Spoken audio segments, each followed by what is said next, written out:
حضور اکرم صلی اللہ علیہ وسلم شب معراج میں بیت المقدس کی طرف جاتے ہوئے مصر کے قریب ایک مقام سے گزرے تو انہیں نہایت ہی اعلیٰ اور زبردست خوشبو آنے لگی۔ آپ صلی اللہ علیہ وسلم نے حضرت جبرائیل علیہ السلام سے پوچھا کہ یہ خوشبو کیسی ہے؟ جواب ملا کہ فرعون کی بیٹی کی باندی مشاطہ اور اس کی اولاد کی قبر سے آ رہی ہے۔ پھر حضرت جبرائیل علیہ السلام نے اس کا قصہ بیان کیا کہ مشاطہ فرعون کی بیٹی کی خادمہ تھی اور وہ خفیہ طور پر اسلام لا چکی تھی۔ ایک دن فرعون کی لڑکی کو کنگھی کرتے ہوئے اس کے ہاتھ سے اتفاقاً کنگھی گر پڑی۔ وہ اٹھانے لگی تو اس کی زبان سے بے ساختہ بسم اللہ نکل گیا۔ اس پر شہزادی نے کہا کہ تو نے آج عجیب کلمہ بولا، رب تو میرے باپ فرعون ہی ہیں، تو پھر تم نے یہ کس کا نام لیا ہے؟ اس نے جواب دیا، فرعون رب نہیں بلکہ رب وہ اللہ ہے جو مجھے اور تجھے اور خود فرعون کو روزی دیتا ہے۔ شہزادی نے کہا، اچھا تو میرے باپ کے سوا کسی اور کو اپنا رب مانتی ہے؟ اس نے جواب دیا، ہاں ہاں، میرا، تیرا اور تیرے باپ سب کا رب اللہ تعالیٰ ہی ہے۔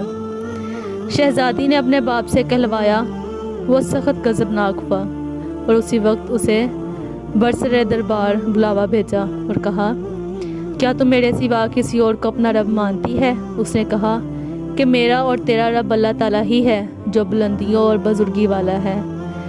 فرعون نے اسی وقت حکم دیا کہ تانبے کی جو گائے بنی ہوئی ہے اس کو خوب تپایا جائے، اور جب بالکل آگ جیسی ہو جائے تو اس کے بچوں کو ایک ایک کر کے اس میں ڈال دیا جائے، آخر میں خود اسے بھی اسی میں ڈال دیا جائے۔ چنانچہ وہ گرم کی گئی۔ جب آگ جیسی ہو گئی تو حکم دیا کہ اس کے بچے کو ایک ایک کر کے اس میں ڈالنا شروع کرو۔ اس نے کہا، بادشاہ ایک درخواست میری منظور کرو، وہ یہ کہ میری اور میرے ان بچوں کی ہڈیاں ایک ہی جگہ ڈال دینا۔ اس نے کہا، اچھا، تیرے کچھ حقوق ہمارے ذمہ ہیں، اس لیے یہ منظور ہے۔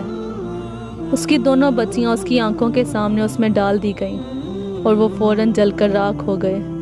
پھر سب سے چھوٹے کی باری آئی جو ماں کی چھاتی سے لگا ہوا دودھ پی رہا تھا۔ فرعون کے سپاہیوں نے اسے گھسیٹا تو اس نیک آدمی کی آنکھوں تلے اندھیرا چھا گیا۔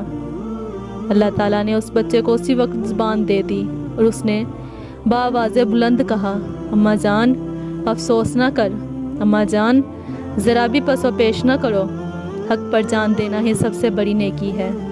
چنانچہ انہیں صبر آ گیا۔ اس بچے کو بھی آگ میں ڈال دیا گیا اور آخر میں ان کی ماں کو بھی اسی آگ میں جلا کر مار دیا۔ یہ خوشبو کی مہکیں اسی کے جنتی محل سے آ رہی ہیں۔